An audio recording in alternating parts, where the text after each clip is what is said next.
भारत में ऐसी कई जगह मौजूद है जहां बिल्डिंग्स सुनसान पड़ी रहती है। और इसका रीज़न कुछ भी हो सकता है।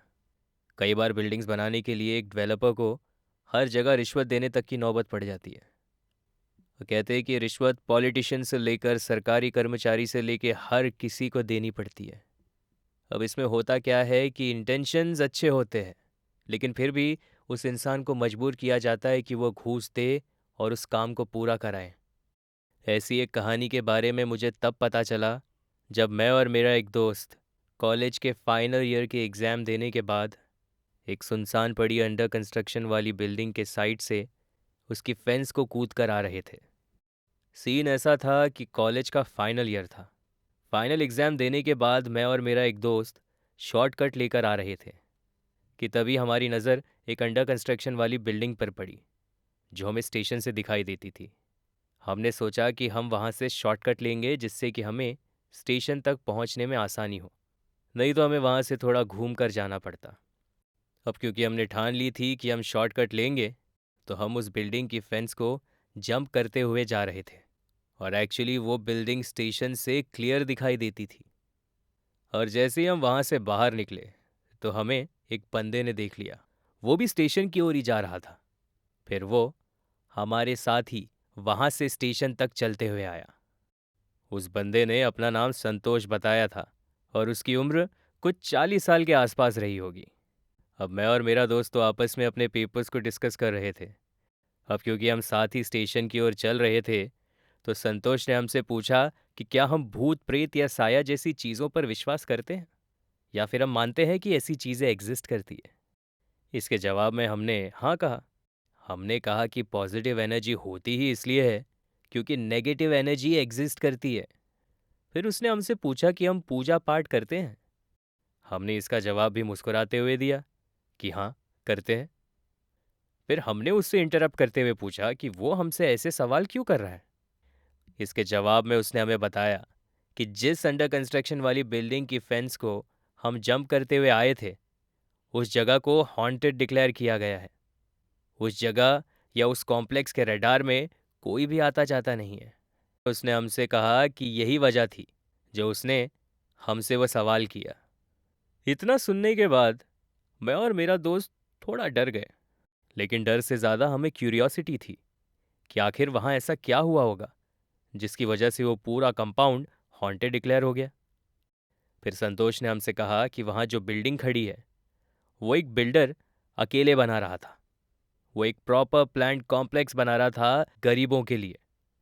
फिर संतोष ने एक और लाइन ऐड की कि ऐसे बहुत लोग कहते हैं कि वो घरों को कम रेट में बेचना चाहता था।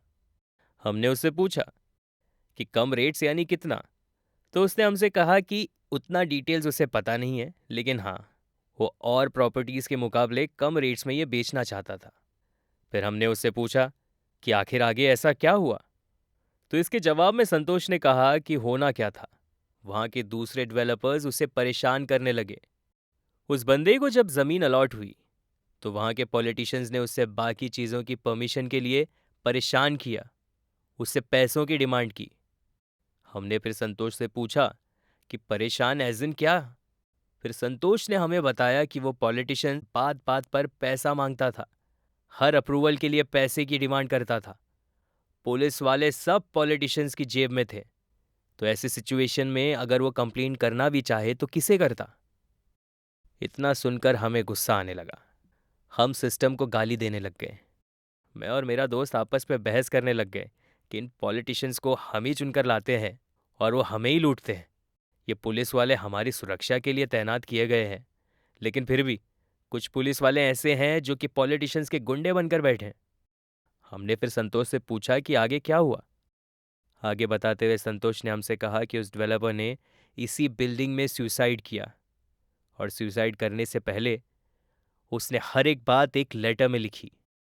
हमने संतोष से पूछा कि अगर उसने सारी बात उस लेटर में लिख दी थी, तो फिर उस लेटर का क्या हुआ।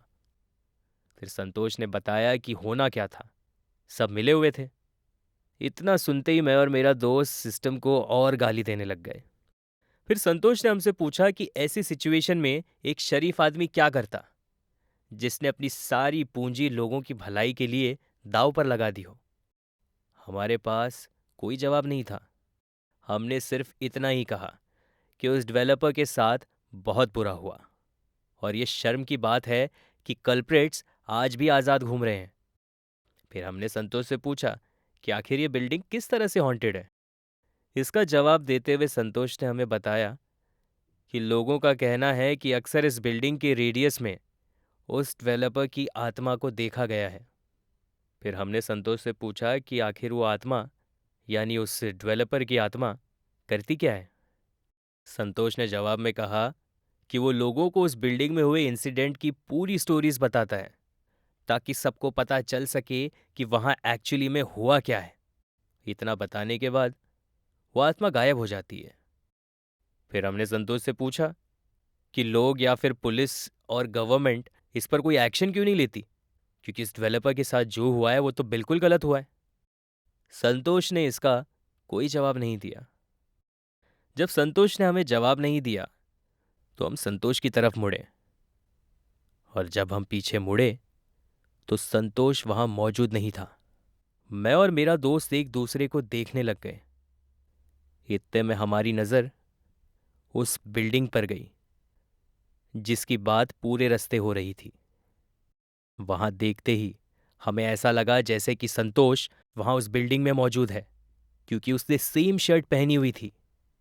वो सीन देखते ही मानो हमें गूज़बम्स आ गए हो। मैं और मेरा दोस्त वहां से तेजी से गए, ट्रेन पकड़ी, और ट्रेन में हमें कुछ दोस्त मिले। हमने उनके साथ ये इंसिडेंट शेयर किया कि हमारे साथ ऐसी बातें हुई है। तब उन्होंने हमें बताया कि ये जो कहानी तुम्हें जो सुना रहा था और जिस संतोष की तुम बात कर रहे हो, वो संतोष और कोई नहीं बल्कि उस डेवलपर की आत्मा थी। जैसे ही ये बात हमें पता चली, मेरे और मेरे दोस्त के हाथ पैर ठंडे पड़ गए। घर पहुंचने के बाद हमें 2 दिन तक तेज बुखार था। इतना तो हमें पता चल ही गया था कि इस डेवलपर की आत्मा, जो संतोष नाम से हमसे बात कर रही थी, वो हमें नुकसान नहीं पहुंचाना चाहती थी। वो अपनी बात बताना चाहती थी, लेकिन फिर भी हम डर गए थे। तो ये था वो इंसिडेंट जो मेरे और मेरे दोस्त के साथ हुआ था। आप सुन रहे थे डर reboot, only on radio city podcast.